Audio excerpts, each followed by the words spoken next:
This is the Economic Club of Florida, a distinguished platform for discussion of the major national issues of the day.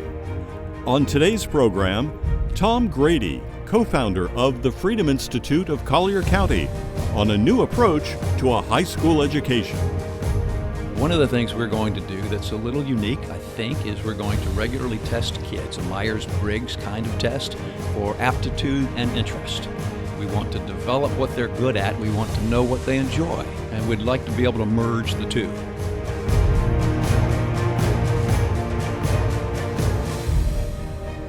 Good day and welcome to the 568th in our series of distinguished speaker programs. I'm Harvey Bennett for the Economic Club of Florida.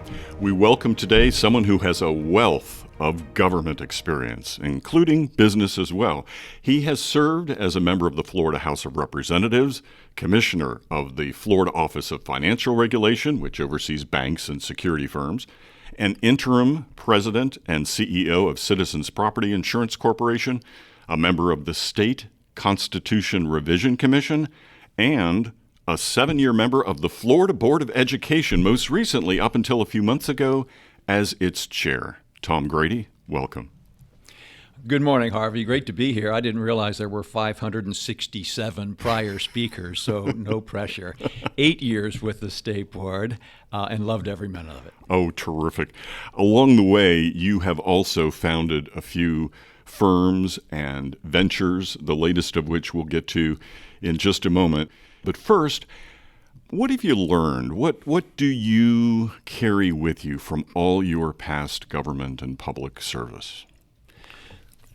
It really takes me back to early education days, when I think often about the concept of a citizen and the concept of liberty and justice for all, not to be unoriginal.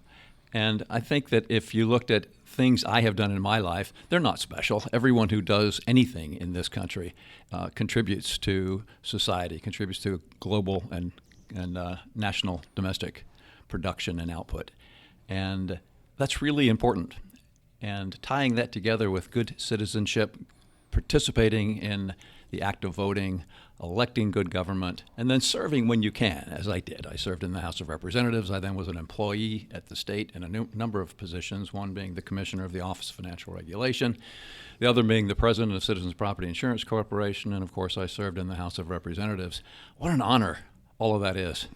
When you think of one of 568 speakers, think about being one member in a House of Representatives in a state of 20 million people. It's just an awesome responsibility, and it was a terrific learning experience, not just in terms of government skills and how to maneuver around the government, but what an interesting group of people in that state legislature. 120 people from all over the state with different philosophical beliefs, all of them, like I believe, are there because they want to be participating in the process. They want to be good citizens. They want our country and our state to succeed. So I've been very, very blessed and very fortunate. When you carry all of that experience with you to this point in time today, and among your many titles and businesses, your most recent startup, I think, and we have a very interesting title for your address today, Kids, Crypto, Banks, and Excellence. The banks part, I think we get. The kids part from the Board of Education experience, but also your most recent startup is one that seems a natural bridge from your years, especially serving in the education policy arena. It's the Freedom Institute of Collier County. Tell us about that without giving away your upcoming address. Well, when you say natural bridge, it's certainly a natural evolution for me. I've been the chairman of what we call in Collier County the Quest for Success program for almost 30 years. And that's a program where we have helped kids get into good colleges, make good college choices that work for the individual student, get through college in 4 years or less with little or no debt. We obtained about $20 million a year in scholarship offers for these kids, and we've got this wonderful group of alumni that have participated in that program. But a couple of years ago, it became more and more obvious that the traditional path of everyone must go to college was no longer true. 15 out of the top 15 most in-demand jobs in the country today are not jobs that require traditional four-year college degrees.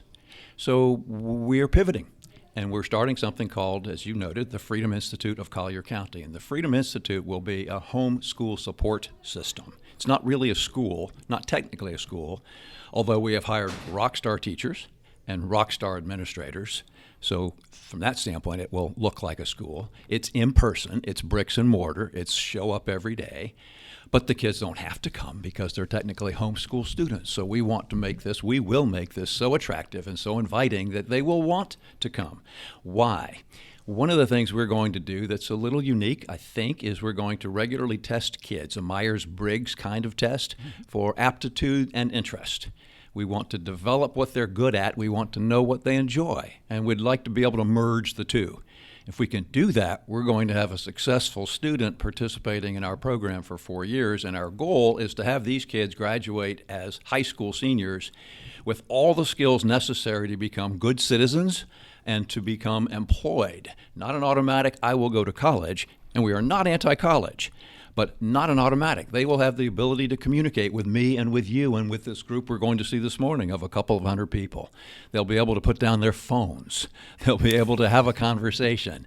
They'll know American history. They'll understand a sense of pride in America and civics. And they will have whatever level of academic achievement they choose to get, because we will have flexible curriculum that they and their parents will choose, and we will ensure that they have a great start to great jobs and great lives as Americans. Financial literacy skills as well, I presume? Absolutely. You said you don't want me to get too far ahead of myself for the program this afternoon, but yes, consumerism and financial literacy is a really important part of, let's call it Life 101.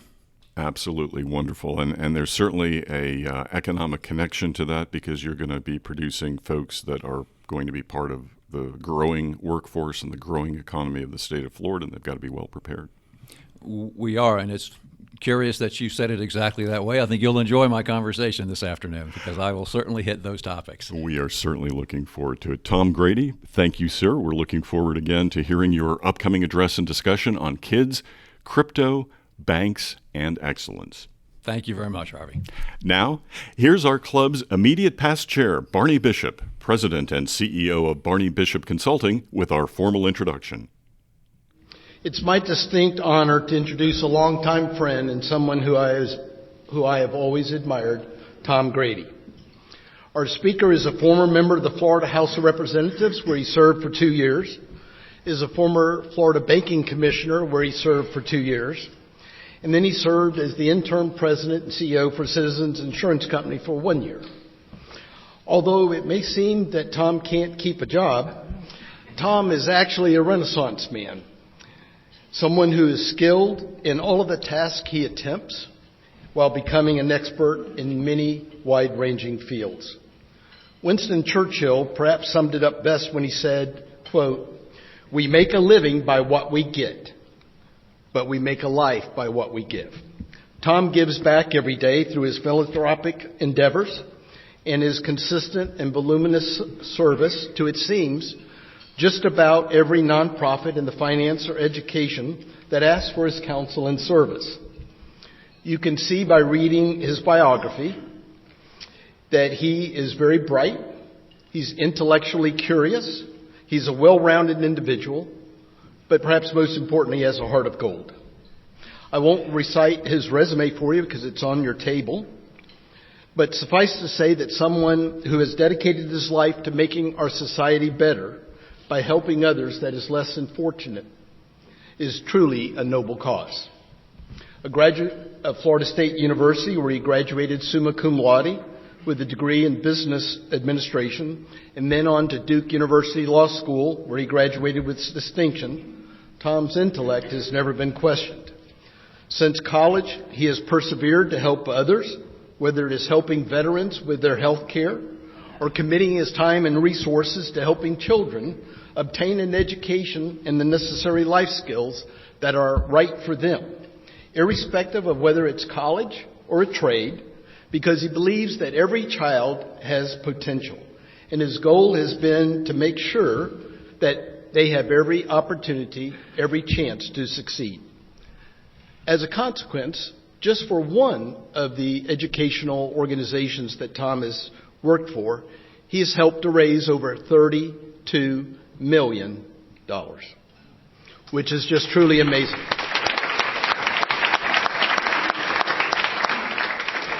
He's also been a longtime sponsor of Governor Jeb Bush's Florida Celebration of Reading as co-chair of the statewide host committee, which became part of the mission of the Barbara Bush Foundation for Family Literacy. He has also played at the highest levels of government and was appointed to the once-in-a-decade Florida Constitution Revision Commission by then-Governor Rick Scott in 2018 as they worked to revamp the state's constitution.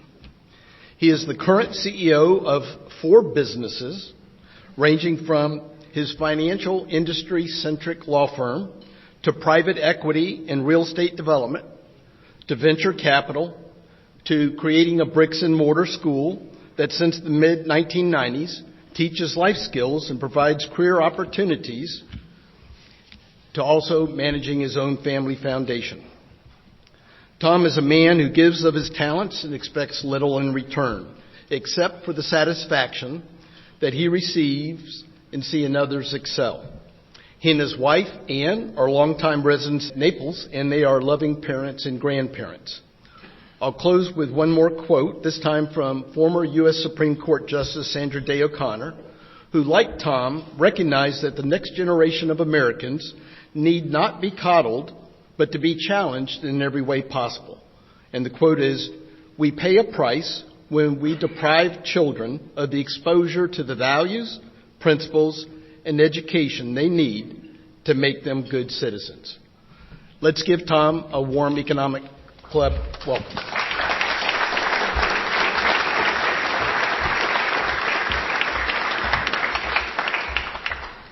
Boy, I know quit when you're ahead, right? Doesn't get any better than that. Thank you, Barney. I do want to make one correction, and I could make many. My wife questions my intellect daily. So that probably goes with most of the things that you said. Also, just as a point of order, I believe there is one other interloper guest in here who did not rise when Marion was asking for those persons to do so. And his name is Stuart Brown, who's hiding in the corner over there. Don't think Stuart's a member of the organization. I could be wrong, but Stuart Brown was... Welcome, Stuart. A long, long time ago in a galaxy far away, I was a student across Tennessee over here, and he was my finance professor when, a freshman, I think. I was only here 2 years. So anyway, welcome, Professor, and I'm glad I'm not following you again, Ken. You always raise the ante. It makes it hard, man. The pressure's on if I got to follow you. So I want to open with something in the form of a question to you, Barney, and that is, are you a gambler? No. Anybody up here a gambler? Blackjack? Poker? Slots? Maybe. How about lottery tickets? Lottery tickets. All right. How about in the audience? We have gamblers out in the audience?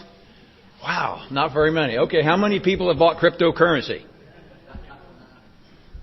Boy, this one. Would you please stand? No, I'm just kidding. This is an unusual group. You guys are really smart. You can call me a crypto skeptic, as you'll find from the remarks I'm going to share today. But one of the headlines over the weekend was last week in Britain, they made a decision to regulate cryptocurrency the same way they regulate gambling. So I thought that was kind of a fun fact. And in the U.S., there's a big disagreement on whether it's regulated and how it's regulated. And I'll get into that a little bit in my remarks. But another headline just this morning was 2.6% unemployment in the state of Florida. 2.6%. I'm looking around the room. I am older than most, not as old as some. I don't remember 2.6% ever anywhere in the history of America.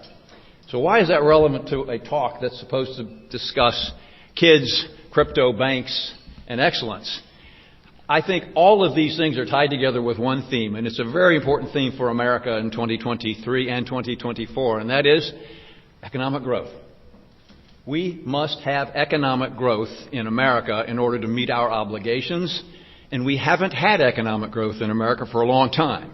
I should probably call on Ash Williams to give me the proper statistics, but I think since the great financial crisis, which was when he assumed the reins at the SBA, perfect timing to have a wonderful record at the State Board of Administration, the GDP for America from roughly 2008-9 to the present is about 0.5% per year on average, 0.5% a year. Now, what would you guess the GDP was, growth, domestic product, rate of growth, between 1929 and 1941? Obviously, those are the Depression years. Would you think that they're more or less? Was the rate of growth higher or lower in the Depression than in the last 15 years? All those who think it would be lower than in the last 15 years, raise your hand.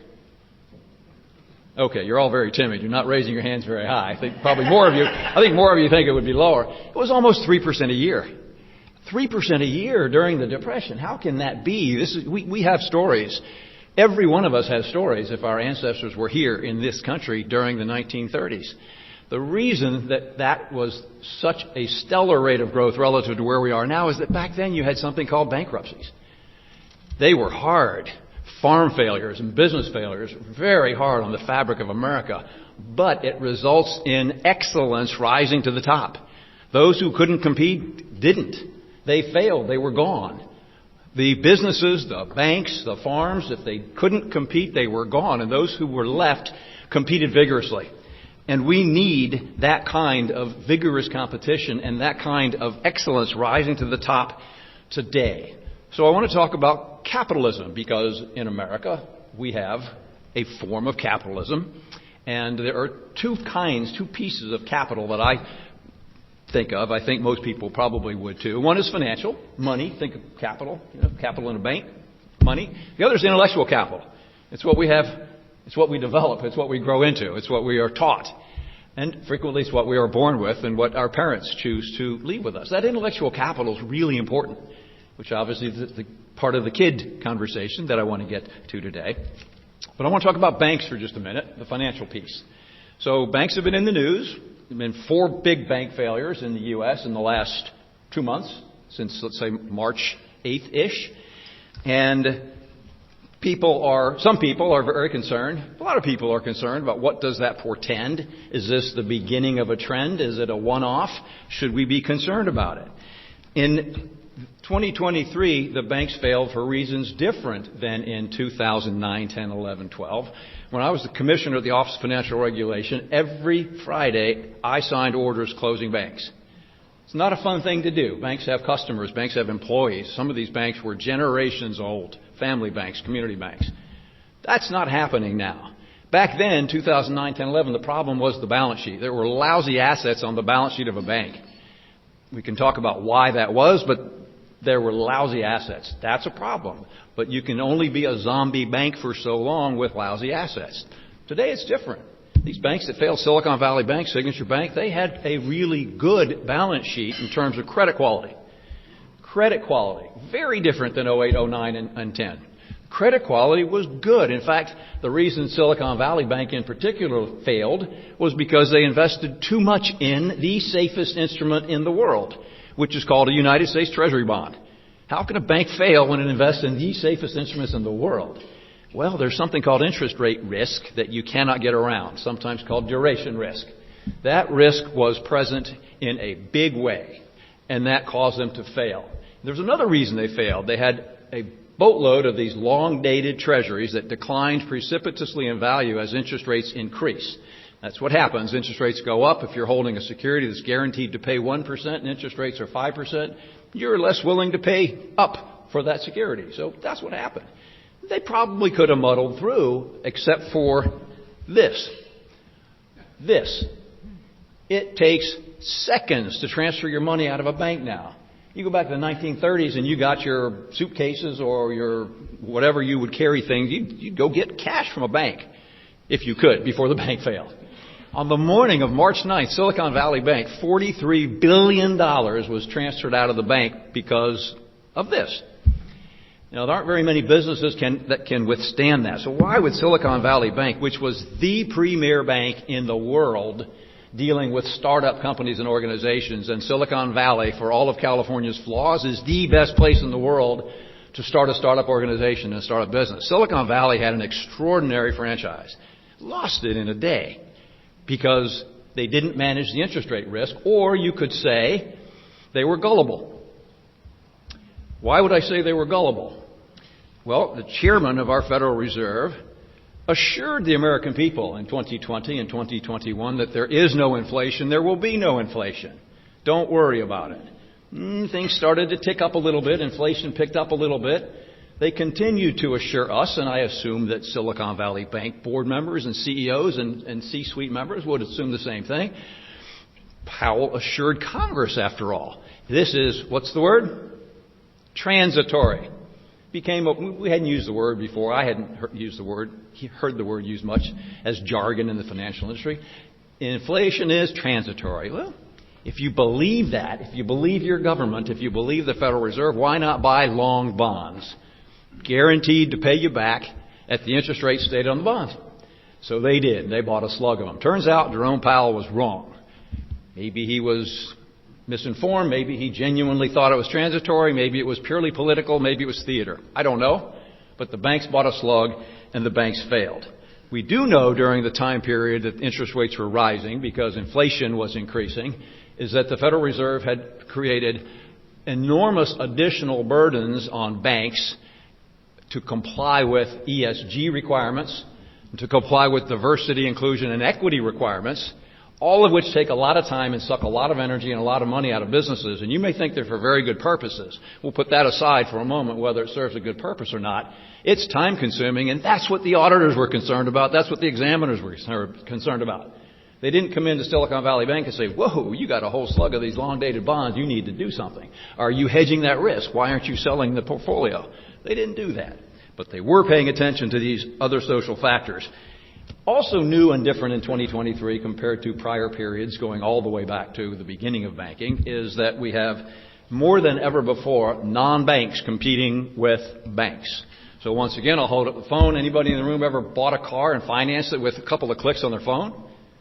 Not this crowd. I'm beginning to get a sense, Barney, of this crowd. Okay, let me explain this to you. You can pick up your phone, download an app, and you can buy a car, you can buy a house, you can buy anything you want, never walk into a bank. My kids, to my knowledge, have never been in a bank, except the First National Bank in Naples, which had cookies. So they went into the bank to get cookies, but they've never been in a bank to bank. So banking is changing, and that's a whole different conversation, and I'm not going to spend a whole lot of time on that, other than to point out that there is just a huge disruption in the banking industry, and non-bank lenders are part of that. Crypto, that none of you have bought, apparently, or none of you are willing to admit buying, is also a part of that, because 3 of the 4 banks that failed this year had some involvement, and some of them had very significant involvement with crypto. So what is crypto? Why were the banks involved? Well, startup businesses are dealing in crypto, and they want to bank startup businesses, and they want to bank the financiers of the startup businesses who have a lot of money. There's a lot of good reasons. There's risk in everything. There's a lot of good reason to do that and to bank these companies. But the UK, as I said, now has classified this as essentially a gambling activity, and they're going to regulate it as a gambling activity. But what is it? I guess I won't ask this crowd to answer that question, but it's software. That's all it is. Cryptocurrency is software. It's a ledger. And this is a question you will all be able to answer yes, I think. Has anyone ever heard of an Excel spreadsheet? Yay! Okay. All right, we got it. Crypto is a spreadsheet. It's a ledger on a blockchain. It's a distributed ledger on a blockchain. And the proponents of crypto tell us that's a wonderful thing. And because it's blockchain, it's assured, unlike U.S. dollars, you can never inflate it. You can never make more Bitcoin. Truth is, you can make an endless amount, and people have made an endless amount of cryptocurrencies, thousands of them, all of them worth pennies on the dollar from when they were first offered. But Bitcoin, they say, is different. There will never be more Bitcoins. Well, you can call me a skeptic. It's software. Has anybody, I know the answer to this, so I'm cheating a little bit. I know at least one person knows what hack means. Has anyone ever had a bank account or a crypto or securities account hacked? All right, how about a Facebook account? Oh, good grief. All right, well, there's this thing called hacking. And this is going to take a long time, Barney. You can get something that's online in your world hacked.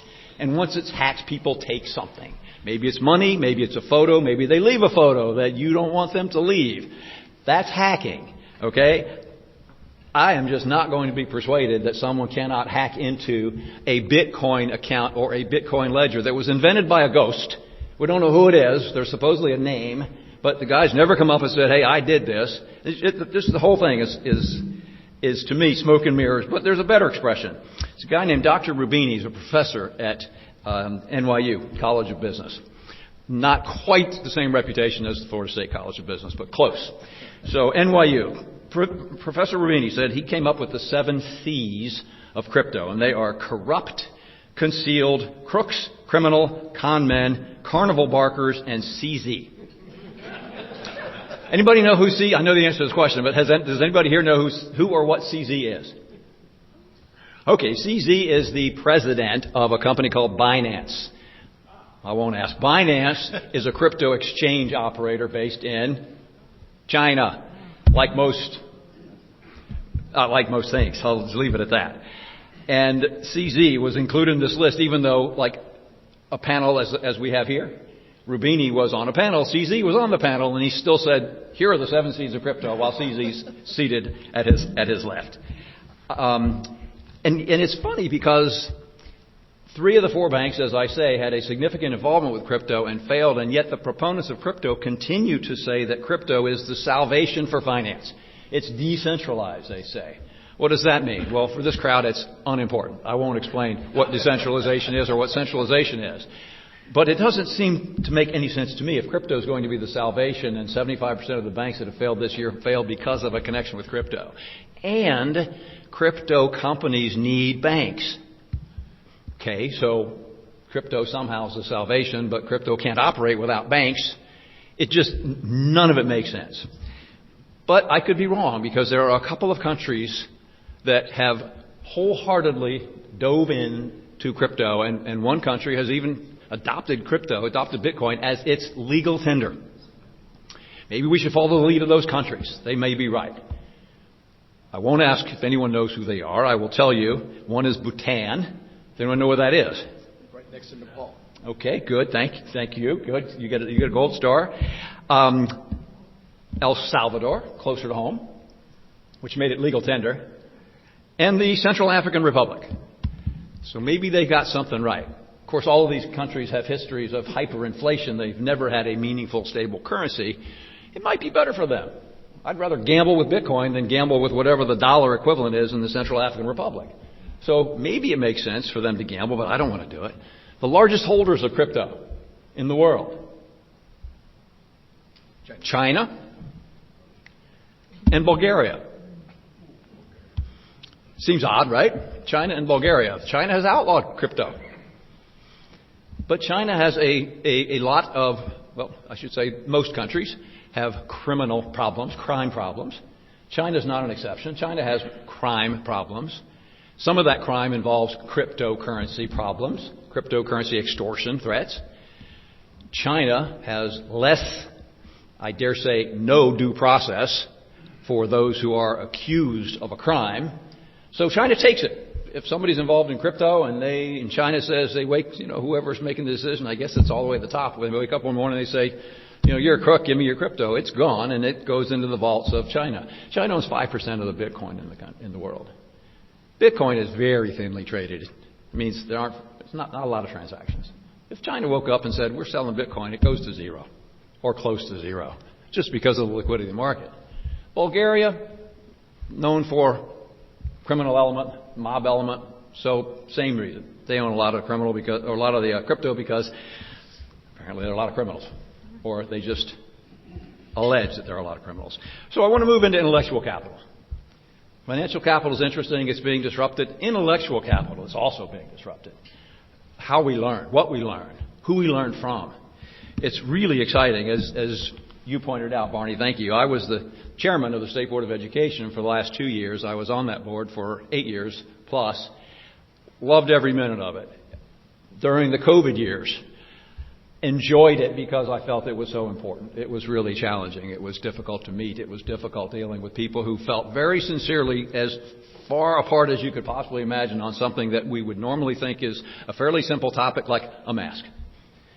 I won't bog down the conversation with talking about masks other than to point out it was hotly disputed whether it helped, whether you should wear it, whether we could force someone to wear it consistent with the laws and the Constitution in the United States. Those were trying times. I think on the table there's a handout. Did that make it? Okay, so on the table I wrote a letter to Governor DeSantis when my term expired in March. And I won't repeat everything that's in there. I'll just summarize it very quickly to say that the performance of Florida students during my tenure on the board, and I'm not taking credit for that, but during my tenure on the board improved dramatically. The number of failed schools was reduced to nearly none. Not none, nearly none. The performance of kids on standard tests increased across the board, all subgroups. And we have different categories. They are racial, they are ethnic, they are economic. Across all categories, the performance improved. Then you can turn to spring of 2020 and the government closures and government takeovers and the onset of COVID. We really shone. And that continues to today. There were statistics that have been released this year about how our kids have performed on what's called the NAEP, which is a national test where you can compare performance of students across the entire country. And Florida was better than any large state, and that's important because large states have very diverse populations and require a lot of different kinds of teaching methodologies in order to allow all kids to succeed. Florida's on the top. You got to dig way down to the bottom to find the blue states. I know this is an nonpartisan group, but it is factually true. If you look at the large blue states that shut down the schools, in some cases as much as 2 years, those kids lost so much. Online learning did nothing for them. They will never recover unless they happen to be wealthy. If you were wealthy, you were fine. You got a tutor, you went to a private school because they stayed open, you created little pods, you got together with the moms and dads in the neighborhoods and your kids went to school and they were fine. If you're a poor kid and you stayed at home, your mom's at work, maybe your dad's at home, maybe your dad's not at home, maybe you don't have a dad at home, they'll never recover. Tragic. They will never recover. That did not happen in Florida. We should be proud of the Department of Education and Governor DeSantis and the State Board of Education for keeping these schools open. We will continue to read about this, certainly for my lifetime and probably for the lifetime of my kids and my grandkids, because we will see that much of an impact. What does that have to do with capitalism, finance, and money? If you look at learning and skills and the acquisition of skills at a macro level, at a GDP level, at a very top level, if we as workers, as contributors to the economy, don't do a good job, we don't get economic growth. If our kids don't excel, as a country, we won't get economic growth. We compete in a global economy. We compete with kids in China who I'm told go to school 7 days a week, 22 hours a day. I think that's almost true. They teach differently in Asia, and we just shut down our schools. We're going to feel that, and that's going to have an economic impact. And I brought this up. It's just the Pensions and Investment magazine. I think there's probably 1 or 2 people in the room who subscribe to it. Pensions. There are a lot of aging people in the U.S. There are a lot of people dependent on Social Security. There are a lot of people dependent on the Florida retirement system, which is in the best shape, thanks to Ash and the legislature and Governor Scott and Governor DeSantis, of any large state pension system in the U.S.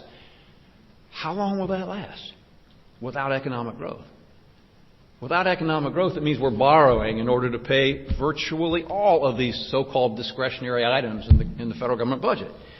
We need high growth. We need excellence in education. We need merit-based learning and rewards for our kids.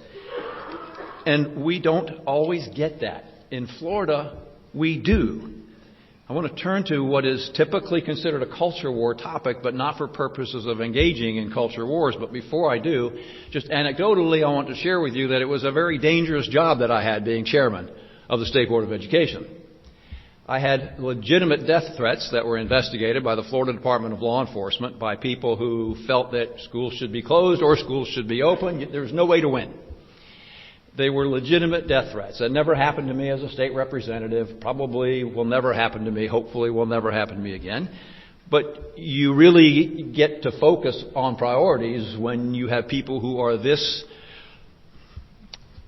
malintended based on your decisions and your judgment and what you're doing that is done, at least in my case, for the best interests of kids.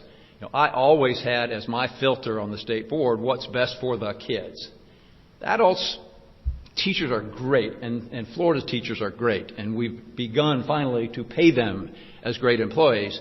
But they're adults, and they can communicate their concerns, and they have, in many instances, union representatives that can communicate their concerns. Kids don't have unions. So that was my focal point, is what's best for the kids. So we had the death threats. Then in the summer of 2021, I don't remember how many, but there were 4, 5, 6, 7 lawsuits. You would have read about them. Most of them were here in Tallahassee, between the state of Florida and the Biden administration over schools open, schools not open, mask mandates, no mask mandates. And it doesn't matter where you fall on that spectrum, whether you thought it was good to be open or not good to be open. There was a lot of litigation. It was very contentious. And I wrote a letter to the editor of the Wall Street Journal in August of 2021. It's very short. I said, in COVID anxiety and fear of the base, which was an article by Peggy Noonan, she wrote, "It is reasonable that any power to mandate masks comes from the power closest to the voters, local government. No federal power should tell them they must. No governor should tell them they can't."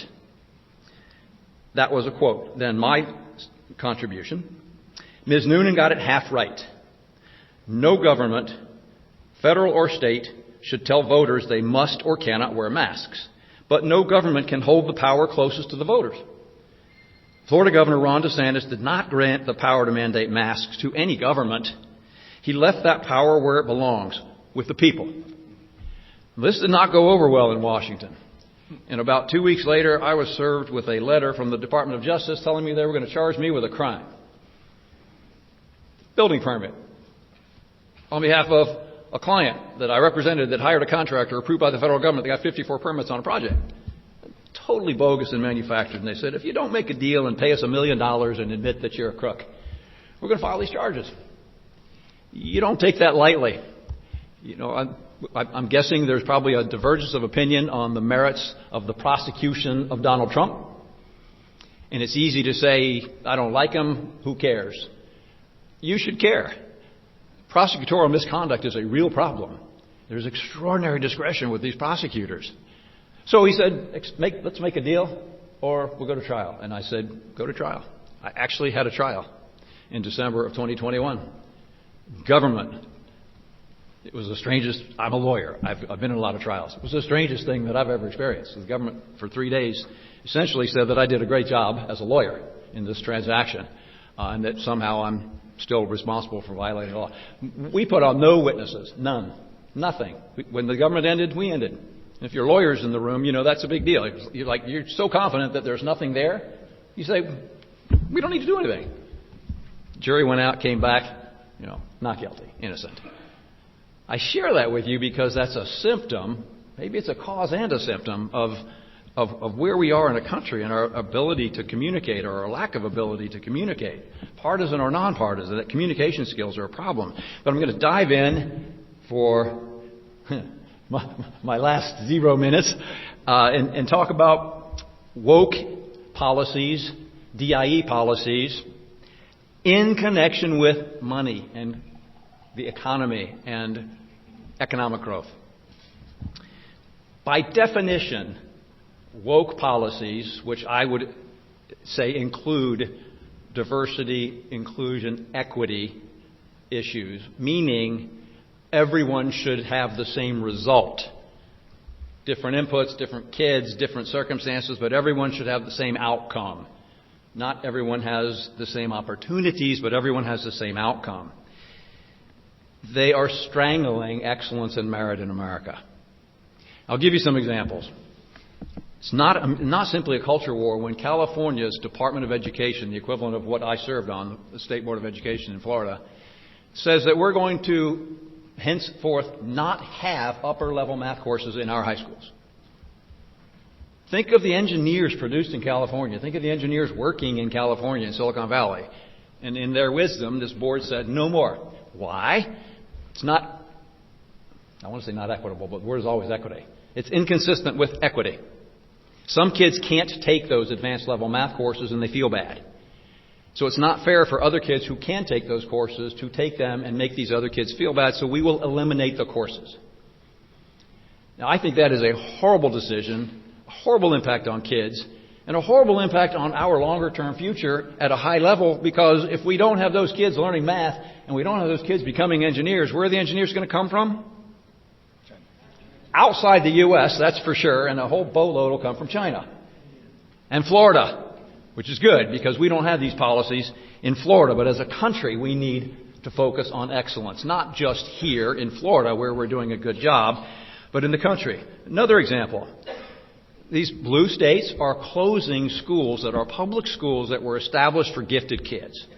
It's a very good, well-known school in New York, very good, well-known school in San Francisco. For years, forever, since inception, you got in by application, just like a college.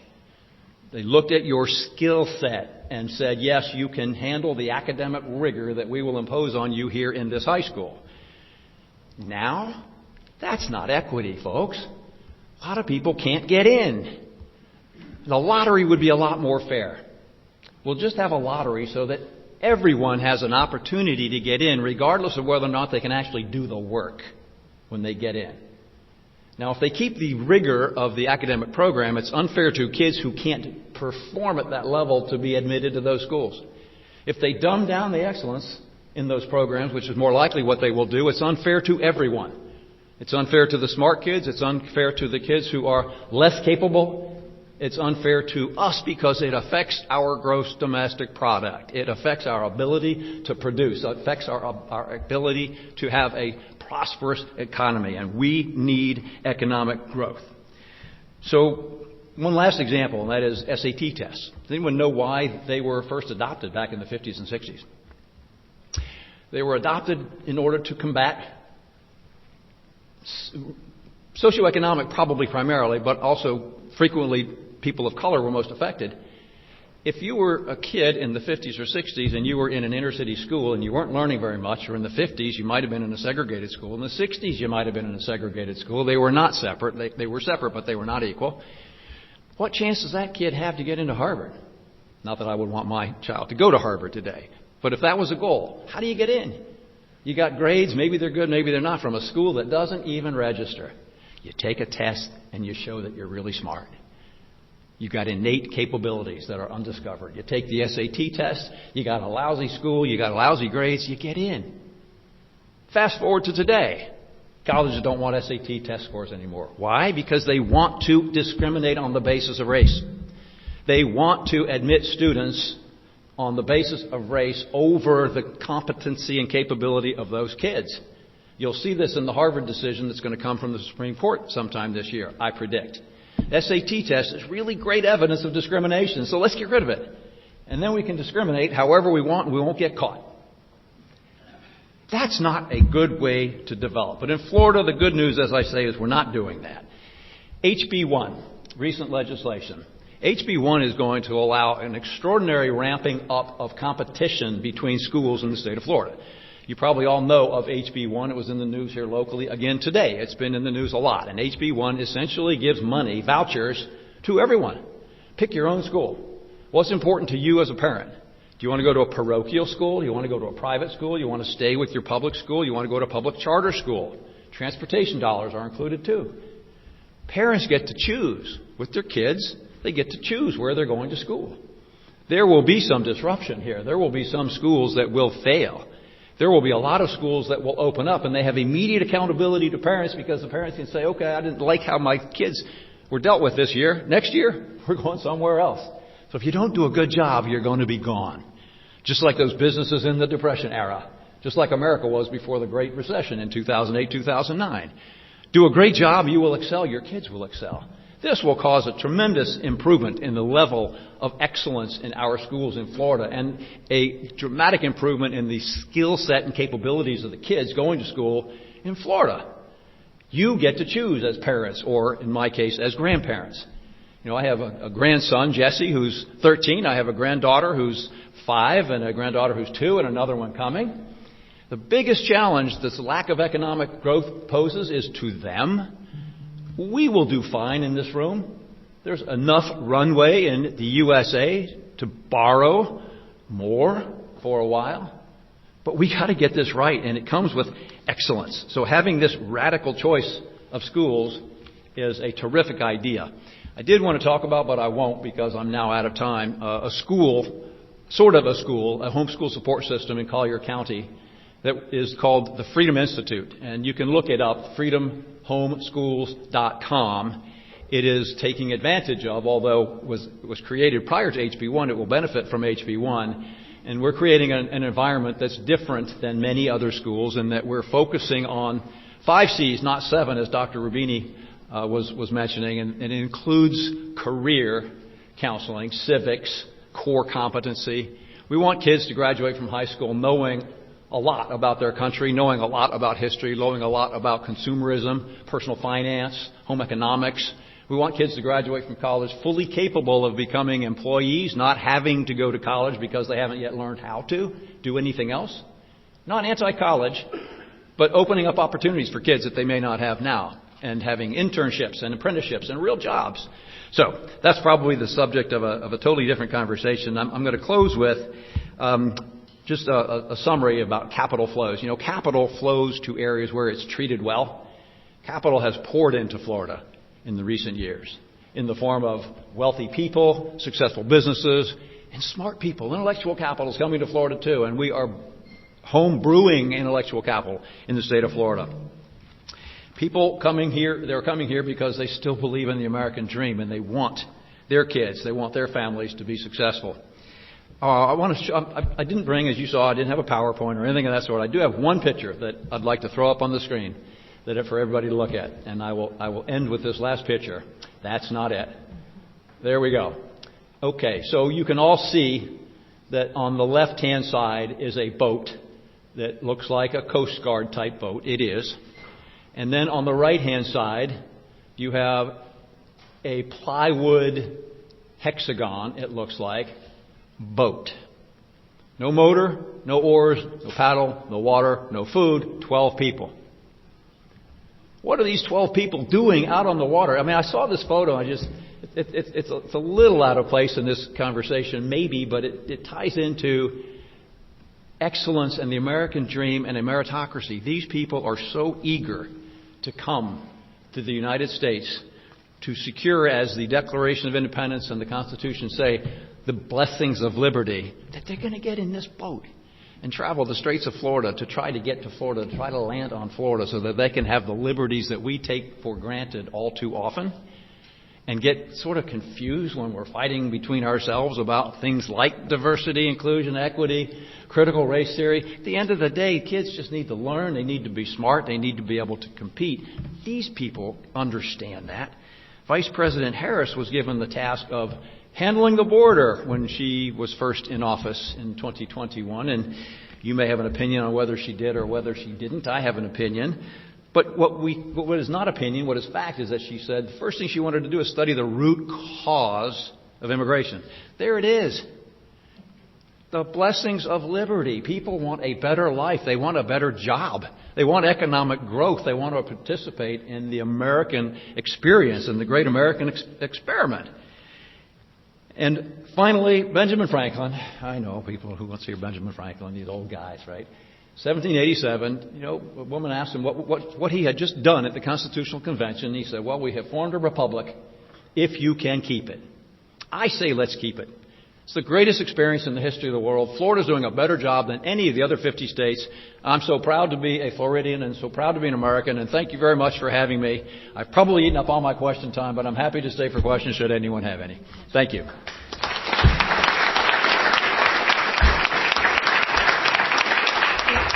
We have time for just a few questions. Does anybody want to ask a question? I do. Okay, Barney? What would be your opinion of the Federal Reserve and how they've handled SVB out in Silicon Valley and First Republic in New York? What did they do right? What did they didn't do right?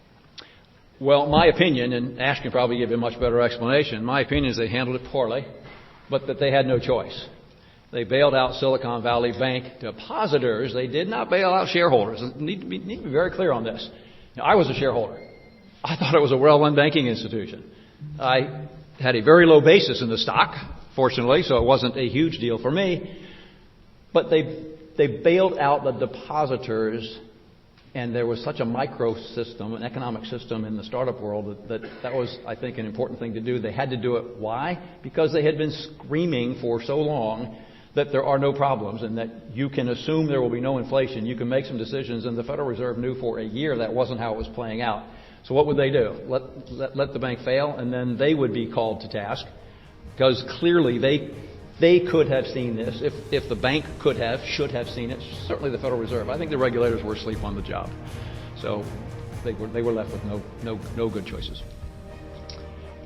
Any other questions? I've worn you out. Okay. Nothing. Okay. On behalf of the Economic Club of Florida, let's give him another hand, please.